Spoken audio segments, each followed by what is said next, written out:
Welcome welcome back to our channel Shri Bala tutorial.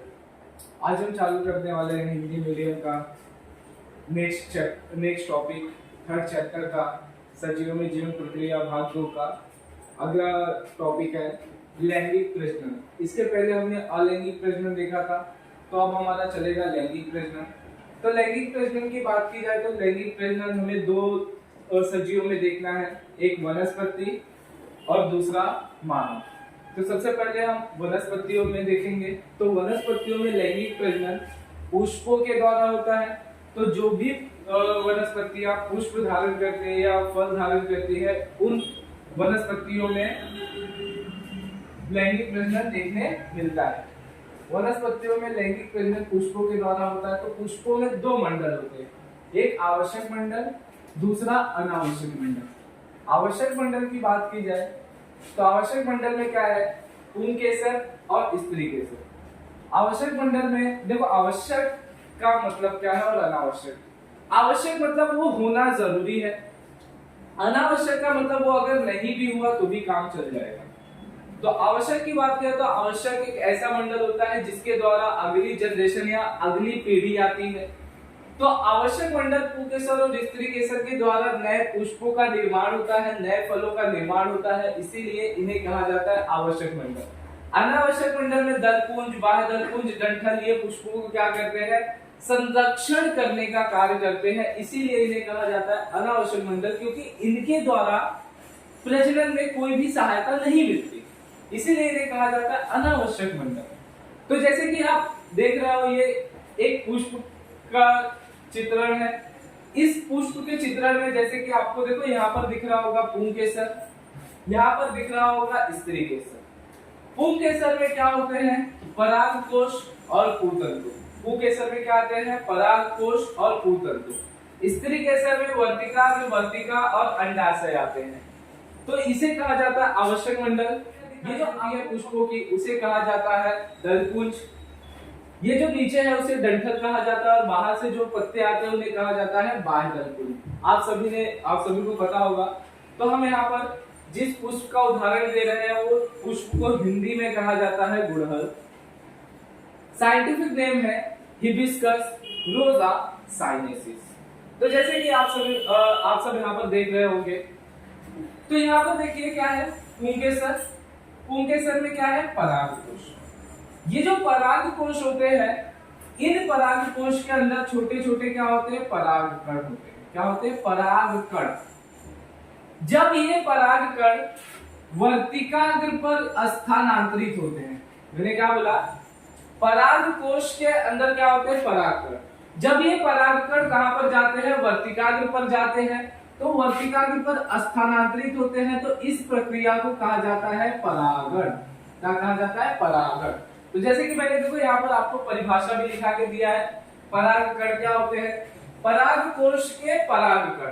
परागकोश के परागकण जब वर्तिकाग्र पर स्थानांतरित होते हैं तो उस प्रक्रिया को परागण कहते हैं।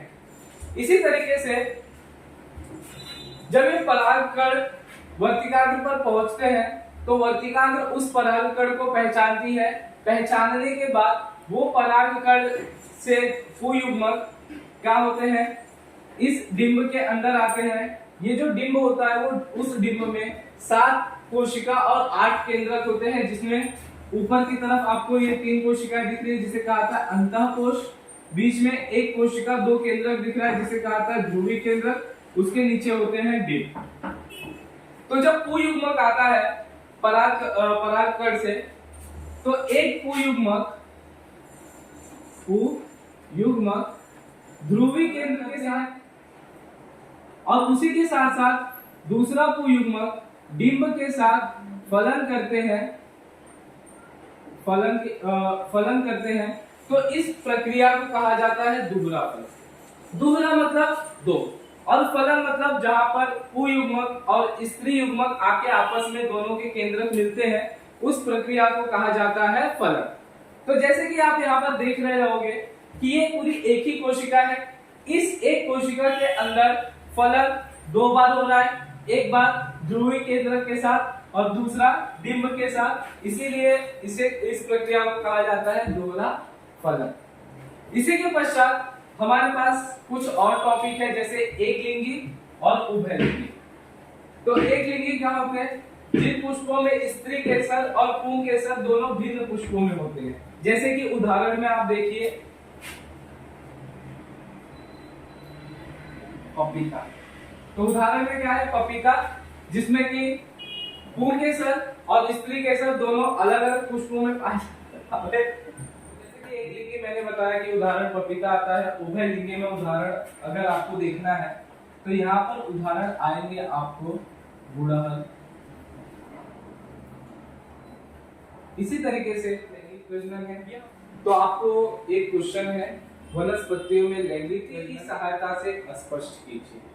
तो आप किस तरीके से स्पष्ट करोगे? तो जैसे कि अगर आप ध्यान दोगे तो उसमें सबसे पहला पॉइंट लिखा है कि जो वनस्पतियों में लैंगिक प्रजनन पुष्पों की सहायता से होता है, ठीक है।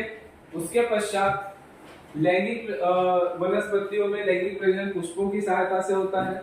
लैंगिक प्रजनन को करने का कार्य स्त्री केसर और पुंकेसर का होता है। स्त्री केसर और पुंकेसर के परागकोश के परागकण क्या होते हैं? वर्तिकाग्र पर स्थानांतरित होते हैं, तो उस प्रक्रिया को परागण कहा जाता है।